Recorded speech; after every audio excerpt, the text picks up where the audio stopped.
Hi, and thank you for tuning in to the Daily Dose for Spiritual Growth. It is great to have you with us today as we're starting a brand new week. This week, we are going to be following suit with what was talked about yesterday at church at Shrewsbury Assembly.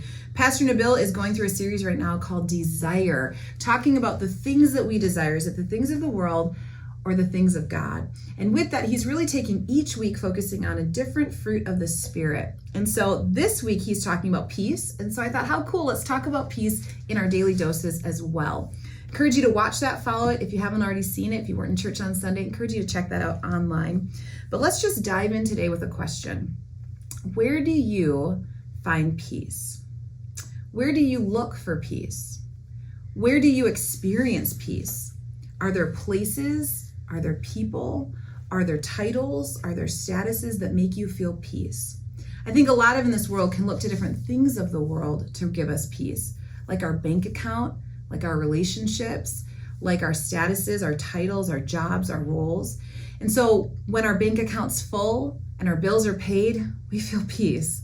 When our relationships are thriving and we're seeing things happen in relationships that we want to see happen, our children are behaving, our marriage is full of romance, we feel peace.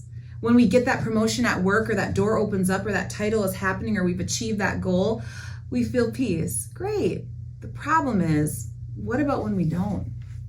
What about when the bank account's running on empty? What about when the kids are a hot mess and you and your spouse or you and that close friend are in conflict? What about when you lose that job or that opportunity becomes a shut door? Well, the only alternative is that you lose that peace. You lose that security. You lose that calm.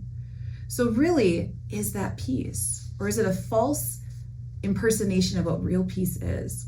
You see, Jesus says that there's a difference between the peace that this world offers and the peace that he offers. He talks about that in John chapter 14, verse 27. This is him talking directly. He says this, "Peace I leave with you. My peace I give you. I do not give you as the world gives. Do not let your hearts be troubled and do not be afraid." You see, there's a difference between the peace that comes from God himself. As God is the author of peace, he is peace. And as we spend time in his presence and as we look to him, it doesn't matter what our job title is.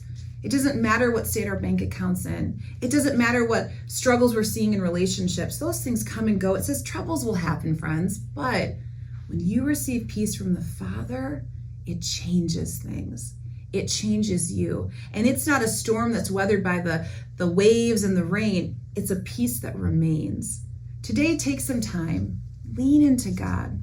Maybe you are finding yourself feeling all sort of unsettled because you've been looking for peace in things that are not secure, things of this world.